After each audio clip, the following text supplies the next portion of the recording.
Welcome to the class. आज हम पढ़ेंगे अक्षय स्थिति में वैद्युत विभव ज्ञात करने के लिए व्यंजक। यूपी बोर्ड 12th क्लास के लिए बहुत ही ज़्यादा इम्पोर्टेंट क्वेश्चंस में से एक ये भी है। तो स्टार्ट करते हैं। इसके लिए एक डायग्राम बना लेते हैं।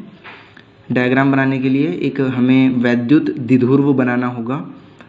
वैद्युत द्विध्रुव क्या होता है? जब बराबर एवं विपरीत प्रकृति के दो आवेशों को परस्पर अल्प दूरी पर रखकर एक निकाय का निर्माण किया जाता है, तब जो निकाय बनता है उसको हम वैद्युत द्विध्रुव कहते हैं। और इसके बीच की दूरी होती है 2L होती है। ठीक, तो हम वही वर्क करेंगे जैसा कि हमने अक्षय स्थिति में वैद्युत क्षेत्र की तीव्रता निकालने के लिए किया था। इसके मध्य बिंदु को ले लीजिए और इस मध्य बिंदु से R दूरी पर स्थित कोई बिंदु ले लीजिए P, और इस बिंदु पर हमें वैद्युत विभव ज्ञात करना है। तो इस स्थिति में वैद्युत विभव दो दशाओं में होगा। प्लस Q आवेश के कारण वैद्युत विभव V1 और माइनस Q आवेश के कारण वैद्युत विभव V2 होगा। सपोज अब इसकी यहाँ से यहाँ तक, यानी चूँकि ये द्विध्रुव का मध्य बिंदु है तो इसको मध्य बिंदु को कह देते हैं हम O, और यहाँ से यहाँ तक की डिस्टेंस कितनी होगी? L, चूँकि मिडिल पॉइंट है। और यहाँ से यहाँ तक की डिस्टेंस कितनी होगी? ये भी L होगी, चूँकि ये भी मिडिल पॉइंट ही है। एक को कह देंगे हम इसको A और इसको नाम दे दिया हमने B। हमें चाहिए A से P तक की डिस्टेंस, लेकिन उससे पहले हमें चाहिए O से P तक की डिस्टेंस। तो हमने जैसा कि बताया है, हमने यहाँ से यहाँ तक की डिस्टेंस अपनी तरफ से मान ली है स्मॉल r, O से P तक की, यानी द्विध्रुव के मध्य बिंदु से बिंदु P तक की। ठीक है, और यहाँ पर हमें वैद्युत विभव ज्ञात करना है। तो डायग्राम क्लियर हुआ। हमें निकालनी है कुछ डिस्टेंस, जैसे कि A से P तक की डिस्टेंस। तो A से P तक की डिस्टेंस निकालने के लिए हमें क्या करना पड़ेगा? L को इसमें से सब्ट्रैक्ट करना होगा, यानी पूरी इतनी डिस्टेंस में से अगर हम इतनी डिस्टेंस को सब्ट्रैक्ट कर दें तो हमारे पास इतनी डिस्टेंस बचेगी, यानी AP बच जाएगा। तो AP बराबर कितना हो जाएगा यहाँ पर? R minus L। और BP कितना हो जाएगा? BP निकालने के लिए हम क्या करेंगे? इसमें R में L को जोड़ देंगे, तो यानी इतना डिस्टेंस प्लस OB, यानी इतना डिस्टेंस, टोटल कितना हो जाएगा? R plus L। अब हमारे पास ये डिस्टेंस आ चुकी हैं, तो हम आगे स्टार्ट करते हैं। जैसे कि आपको पहले भी बताया जा चुका है, जब भी हम कोई डेरिवेशन सॉल्व करते हैं तो उसकी डेफिनेशन उसकी थ्योरी भी लिखते हैं। थ्योरी इसी तरह से लिखेंगे। माना एक वैद्युत द्विध्रुव जिस पर प्लस Q आवेश तथा माइनस Q आवेश हैं, अक्षीय स्थिति में वैद्युत क्षेत्र के भीतर रखा हुआ है। द्विध्रुव के मध्य बिंदु O से स्मॉल r दूरी पर स्थित बिंदु P पर वैद्युत विभव ज्ञात करना है। बिंदु P पर वैद्युत विभव दो दशाओं में होगा।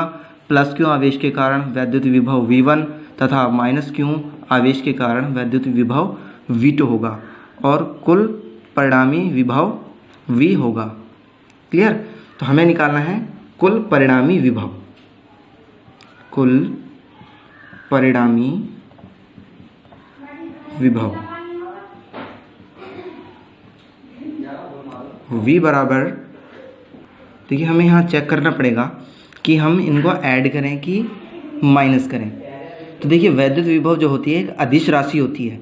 कैसी राशि होती है? एक अदिश राशि होती है। तो जो बिंदु P पर परिणामी विभव होगा वह V1 और V2 के बीजगणितीय योग के बराबर होगा। क्लियर? तो V बराबर कितना आ जाएगा हमारे पास? V1 की वैल्यू पुट कीजिए, कितनी होती है? 1/4 pi epsilon not into Q upon कितना हो जाएगा? Q अपॉन V1 कहाँ है? प्लस Q, और तो प्लस Q अपॉन AP, चूँकि A प्लस Q कहाँ है? AP तक, यानी A से P तक की डिस्टेंस पर जो है प्लस Q है, तो AP का सिर्फ AP ही आएगा। ठीक है, Q अपॉन R होता है, और plus 1/4 pi epsilon not into V2 के लिए लगेगा माइनस Q, तो माइनस Q, और अपॉन R की जगह लगेगा BP, यानी टोटल डिस्टेंस। तो यहाँ पर आ जाएगा BP का आई मीन्स ओनली BP। तो आगे आता है हमारे पास 1/4πε0 into Q upon AP minus 1/4πε0 into Q upon BP। यहाँ माइनस से प्लस माइनस हो जाएगा। कुछ कॉमन है या इसमें, तो कॉमन ले लीजिए। देखिए 1/4πε0 और Q कॉमन है, तो कॉमन ले लीजिए। तो 1/4πε0 और Q ये कॉमन है, तो हम इनको कॉमन ले रहे हैं। तो टोटल कितना बचा हमारे पास 1/AP और माइनस 1/BP। अब वैल्यू पुट कर दीजिए यहाँ पर 1/AP और BP की न्यू लाइन से।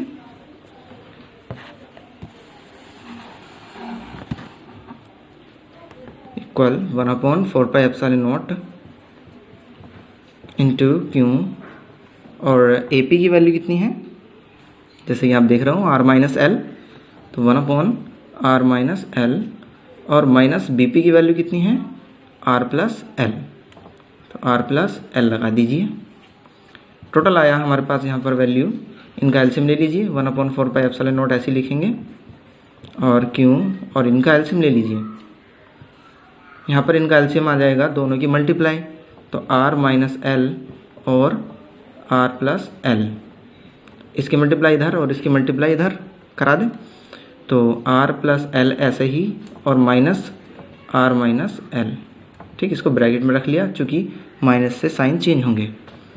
तो 1/4πε0 ऐसे ही लिखेंगे और यहाँ पर वैल्यू आ चुकी है हमारे पास।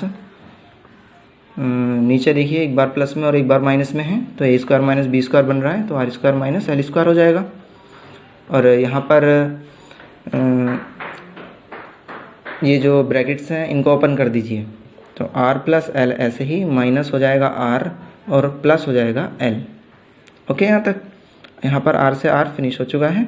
बाकी जो वैल्यू बची वो यहाँ पर राइट कर रहे हैं हम, 1/4πε0 इंटू Q और यहाँ पर बचा हमारे पास 2L अपॉन में R² माइनस L²। अब आप डायग्राम में देख रहे होंगे कि जो R है, डिस्टेंस R है, वह बहुत ज़्यादा बड़ी है L से। ठीक है, जैसे कि पीछे भी हो चुका है वैद्युत क्षेत्र में। तो यहाँ पर लिखेंगे चूँकि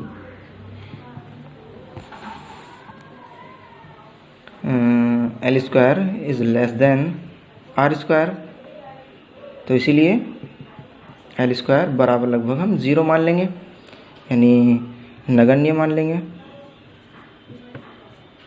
तो बाकी कितनी वैल्यू बचेगी हमारे पास 1/4πε0 Q और 2L upon R²। L² finish हो जाएगा यहाँ से, क्लियर, यानी इसकी जगह 0 आ जाएगा। तो आगे चलते हैं हम, यहाँ वैल्यू लिख रहे हैं हम V की।